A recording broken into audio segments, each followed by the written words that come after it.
BRS की प्रजा आशीर्वाद सभा निर्मल जिले खानापुर के उटनूर टाउन सेंटर में मुनक्कद हुई। इस मीटिंग में वुज़रा हरीश राव और इंदिरा करण रेड्डी ने शिरकत की।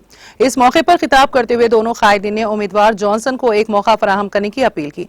जॉनसन नायक जीत जाते हैं तो हल्के खानापुर तरक्की में सबसे आगे होगा। हल्के खानापुर साबिका हुकूमतों के दौर में तरक्की में पसमानदा था। बीआरएस हुकूमत के दौरान आदिवासी कबायली देहात को कई तरक्याती और फलाही स्कीमें मिल रही हैं।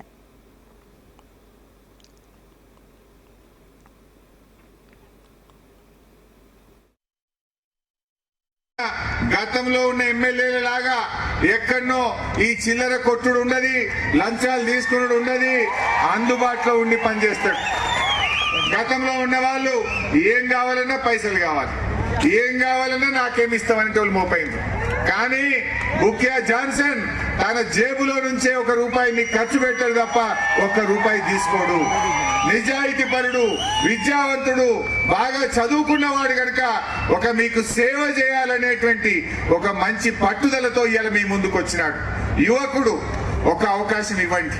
ఇలాంటి వాళ్ళు ఇవాళ మన ఖానాపూర్కు అవసరం ఉంది.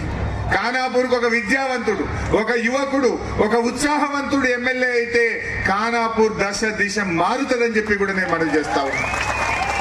ఇంకో ముఖ్యమైన విషయం చెప్పాలి. మన కేటీఆర్ కు క్లాస్మేట్ దోస్త్. ఇప్పుడు ఆ బాల్కా సుమన్ ఉన్నాడు, మా కుటుంబ సభ్యుడు. బాల్కా సుమన్ ఎమ్మెల్యే అయితే చెన్నూరు దశ దిశ మారిపోయిందా లేదా అక్కడ? అంటే మాకు సుమన్ ఏంటంటే ఇంట్లో మనిషి లెక్క, ఒక తమ్ముడు లెక్క ఉంటాడు.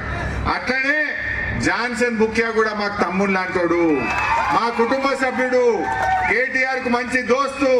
రేపు ఖానాపూర్ కు నిధుల వరద పరిగెత్తుకొని వస్తుంది, ఖానాపూర్ అభివృద్ధిలో ముందుకు పోతుంది. ఇంకా ఎమ్మెల్యే కాదే లేదు.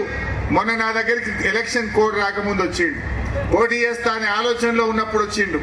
వచ్చి అన్నా మా ఊట్నూరులో 100 పడకల దవాఖాన కావాలి, మా గిరిజనులకు ఇబ్బంది అవుతుంది, మాకు కష్టమైతుందని నా దగ్గరికి వచ్చిండు. నువ్వు ఇచ్చేదాకా పోనని నా ఇంట్లో కూర్చున్నాడు.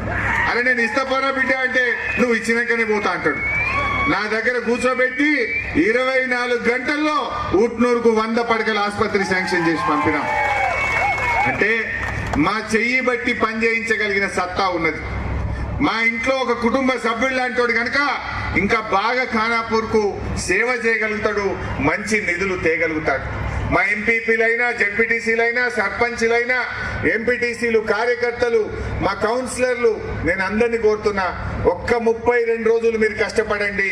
5 ఏళ్లు మీకు సేవ చేసి మీకోసం నిలబడతాడు, కష్టపడతాడు మరి జాన్సన్ బుక్యా నాయక్. మీరు చూడండి ఒక